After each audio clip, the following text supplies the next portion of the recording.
Friends, welcome to my channel tips on mathematics. So आज class 10th का अध्याय 6 त्रिभुज के बारे में पढ़ेंगे। इससे पहले के वीडियो में हमने उदाहरण 7 और उदाहरण 8 को किया था। इस वीडियो में हम प्रश्नावली 6.3 का पहला क्वेश्चन सॉल्व करेंगे। तो वीडियो स्टार्ट करते हैं। प्रश्न नंबर 1, बताइए कि आकृति में दिए त्रिभुजों के युग्मों में से कौन कौन से युग्म समरूप हैं।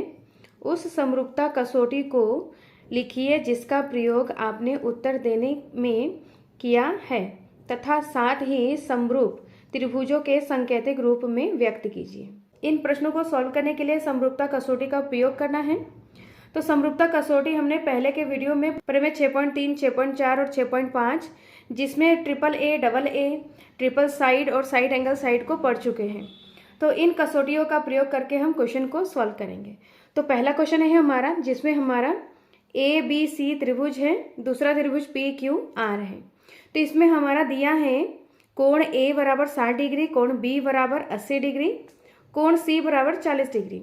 ऐसे ही कोण पी 60, कोण क्यू 80 डिग्री और कोण आर 40 डिग्री है। तो इसमें हमारा एंगल दिया हुआ है। तो इन दोनों त्रिभुजों को हमें समरूप दिखाना है। तो एंगल एंगल एंगल से हमें इन दोनों त्रिभुजों को समरूप दिखाएंगे। दिया है कोण ए बराबर कोण पी बराबर 60 जैसे चित्र में दिया हुआ है। कोण बी बराबर कोण क्यू बराबर 80, कोण सी बराबर कोण आर बराबर 40। इस प्रकार त्रिभुज A B C P Q R समरूप हो जाएगा कोण कोण कोण से। अतः त्रिभुज ए बी सी तथा पी क्यू आर में कोण कोण कोण जिसे हम ट्रिपल ए से लिखते हैं से त्रिभुज ए बी सी समरूप त्रिभुज पी क्यू आर। तो इसमें इसके संगत कोण आपस में बराबर हैं। तो त्रिभुज ए बी सी समरूप त्रिभुज पी क्यू आर है। तो ये हमारा क्या है, फाइनल आंसर है। इस प्रकार हम सेकंड पॉइंट को करते हैं। तो इसमें त्रिभुज ए बी सी और पी क्यू आर दिया हुआ है जिसमें दोनों त्रिभुज के भुजाएं दिया हुआ है। तो हमें इन दोनों त्रिभुज को समरूप दिखाने के लिए भुजा भुजा भुजा मतलब ट्रिपल एस का प्रयोग करना होगा। तो इसमें संगत भुजाएं हम इस प्रकार लेंगे कि ए बी हमारा क्या है, 2 है। तो यहाँ पर पी क्यू हमारा 4 है। इस प्रकार ए सी हमारा 3 है, पी क्यू 6 है। तो देखा जाए तो यहाँ पर ए बी का दुगना पी क्यू है, ए सी का दुगना पी क्यू है, ऐसे ही बी सी का दुगना पी आर है। इस प्रकार इसके संगत भुजाएं लिख लेते हैं। तो ए बी बट्टा क्यू आर, तो ए बी बट्टा क्यू आर, ए बी हमारा कितना है 2 और क्यू आर हमारा 4 है। तो इसको सॉल्व करेंगे तो 2 एकम 2, 2 दूनी 4। ऐसे ही ए सी बट्टा पी आर, ए सी बट्टा पी क्यू, तो ए सी हमारा 3 है, पी क्यू हमारा 6 है। तो इसको सॉल्व करेंगे तो 3 एकम 3, 3 दूनी 6। बी सी हमारा 2.5 बट्टा पी आर 5। जब इसको डिवाइड करेंगे तो 1/2 आएगा। तो इस प्रकार इसके संगत भुजाओं का अनुपात आपस में बराबर हैं। ए बी बट्टा क्यू आर बराबर ए सी बट्टा पी क्यू बराबर बी सी बट्टा पी आर बराबर क्या आ रहा है, 1/2। जो भुजाओं का अनुपात है वो 1/2 के बराबर आ रहा है। अतः भुजा भुजा भुजा जिसको हम ट्रिपल एस से लिखते हैं से त्रिभुज ए बी सी समरूप त्रिभुज पी क्यू आर। तो ये हमारा फाइनल आंसर है। नेक्स्ट हम थर्ड पॉइंट को करते हैं जिसमें 2 त्रिभुज दिया हुआ है एल एम पी और डी ई एफ जिसमें त्रिभुज के भुजाएं दिया हुआ है। इस प्रकार इन दोनों त्रिभुज को हम ट्रिपल एस से समरूप दिखाएंगे। तो जिसके लिए हम भुजाओं का अनुपात लेंगे। तो यहाँ पर पी एम 2 है, इस प्रकार डी ई हमारा क्या है, 4 है। तो ये इससे दुगना है। इस प्रकार एल एम एल पी 3 है, डी एफ 6 है। तो इसका ये दुगना है। ऐसे ही एम एल हमारा कितना है, 2.7 और यहाँ पर ई एफ कितना है, 5 है। तो इस प्रकार इनका जो अनुपात है वो आपस में बराबर नहीं है। तो इसको करते हैं। एम पी हमारा 2 है, डी एफ हमारा 4 है। तो इसको जब डिवाइड करेंगे तो 2 एकम 2, 2 दूनी 4। ऐसे ही एल पी 3 और डी एफ 6 है। इसको डिवाइड करेंगे तो 1/2। एल एम 2.7 बट्टा ई एफ हमारा 5 है। इस प्रकार इसको डिवाइड करेंगे तो 1/2 के बराबर नहीं आएगा। तो इनका जो भुजाओं का जो अनुपात है एम पी बट्टा डी ई बराबर LP बटा DF यहाँ पर डज नॉट इक्वल LM बटा EF। तो यहाँ पर ये भुजाओं का अनुपात आपस में बराबर नहीं आ रहा है, अतः त्रिभुज LMP तथा त्रिभुज DEF समरूप त्रिभुज नहीं है। तो इस प्रकार से इसका आंसर है। नेक्स्ट हम 4 पार्ट को करते हैं। तो इसमें दो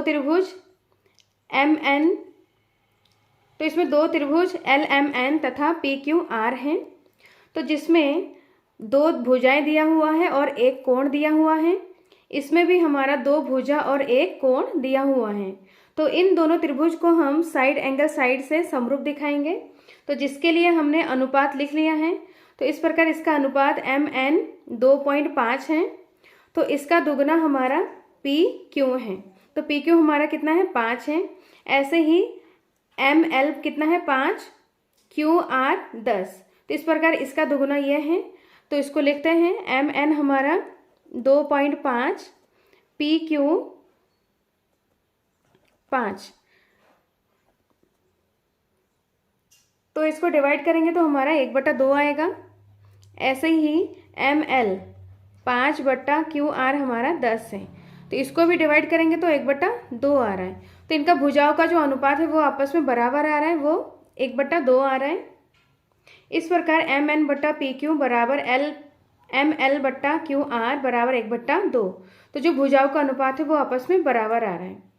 अब हम कोण देखते हैं, जिसमें MN भुजा और ML भुजा के अंतर्गत कोण क्या है, M है जो 70 डिग्री है। ऐसे ही PQ भुजा और QR भुजा के अंतर्गत कोण Q कोण है जो 70 डिग्री है। इस प्रकार कोण NML बराबर कोण PQR बराबर कितना है 70 डिग्री।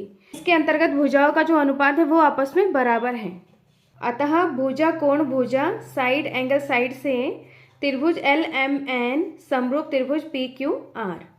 नेक्स्ट 5 पार्ट को करते हैं, जिसमें ABC और DEF 2 त्रिभुज दिया हुआ है। तो इन दोनों त्रिभुज में 2 भुजा और एक कोण दिया हुआ है। ऐसे ही इस त्रिभुज में भी 2 भुजा और एक कोण दिया हुआ है। तो इन दोनों त्रिभुज को हम साइड एंगल साइड से समरूप दिखाएंगे। दिया है त्रिभुज ABC तथा DEF में। तो इसमें AB भुजा है जो 2.5 है। तो इसका डबल हमारा क्या है DF। तो DF कितना है हमारा 5 है। ऐसे ही BC हमारा 3 है। तो EF हमारा 6 है। तो ये इसका डबल है। तो इसका भुजाओं का अनुपात लिखते हैं। AB बराबर 2/5, AB 2/5 बट्टा DF 5। इसको जब हम डिवाइड करेंगे तो 1/2 आएगा। ऐसे ही BC 3/EF 6। तो यहाँ पर 1/2 आएगा। तो इनके भुजाओं का जो अनुपात है AB बट्टा DF बराबर BC बट्टा EF बराबर 1/2। इनके भुजाओं का अनुपात आपस में बराबर आ रहा है। कोण देखेंगे, त्रिभुज DEF में भुजा EF और DF, तो 2 भुजा के अंतर्गत कोण F है। और ABC त्रिभुज में देखेंगे तो इसमें BC और AB के अंतर्गत कोण क्या है B है। तो जबकि यहाँ पर B कोण नहीं दिया हुआ है, A कोण दिया हुआ है। तो इनके अंतर्गत कोण दिया हुआ नहीं है। इस प्रकार इनका जो कोण है वो आपस में बराबर नहीं होगा। तो इसमें भुजाओं का अनुपात तो आपस में बराबर है, परंतु संगत कोण आपस में बराबर नहीं है। इसमें भुजाओं के अंतर्गत कोण B कोण होना चाहिए, जबकि इसमें A कोण दिया हुआ है। इसीलिए संगत कोण आपस में बराबर नहीं होगा। अतः त्रिभुज ABC तथा त्रिभुज DEF समरूप त्रिभुज नहीं है। नेक्स्ट हम 6 पॉइंट को करते हैं, जिसमें DEF त्रिभुज PQR 2 त्रिभुज दिया हुआ है। तो इसमें इन दोनों त्रिभुज में हमारा 2 कोण दिया हुआ है। तो इन दोनों त्रिभुज को हम एंगल से समरूप दिखाएंगे। PQR में Q कोण 80 डिग्री है, R कोण 30 डिग्री है। ऐसे ही DEF में यहाँ पर E कोण 80 डिग्री है और D कोण 70 डिग्री है। तो इस प्रकार इनका जो कोण है वो अलग अलग है। तो हम DEF त्रिभुज में F कोण ज्ञात करेंगे। तो इसके लिए त्रिभुज DEF में त्रिभुज के अंतः कोण का योग 180 डिग्री होता है। तो कोण D प्लस कोण E प्लस कोण F बराबर 180 डिग्री। कोण D बराबर 70, कोण E बराबर 80। प्लस कोण एफ बराबर 180 डिग्री, इनको जोड़ेंगे तो 150 प्लस एफ, कोण एफ बराबर 180 डिग्री। तो यहाँ पर कोण एफ बराबर 180 और 150 बराबर किधर आएगा तो माइनस में हो जाएगा। तो इनको हम माइनस करेंगे तो हमारा कितना आ जाएगा 30। तो कोण एफ बराबर हमारा कितना है 30 डिग्री। तो त्रिभुज डी ई एफ तथा पी क्यू आर में तो कोण डी ई एफ, तो कोण डी ई एफ ई हमारा कितना है 80 डिग्री, ऐसे ही पी क्यू आर हमारा कितना है 80 डिग्री।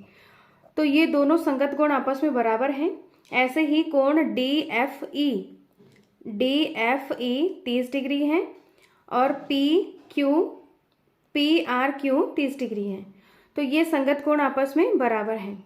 अतः त्रिभुज डी ई एफ तथा पी क्यू आर में दो संगत दो कोण बराबर हैं। तो कोण कसौटी से त्रिभुज डी ई एफ समरूप पी क्यू आर।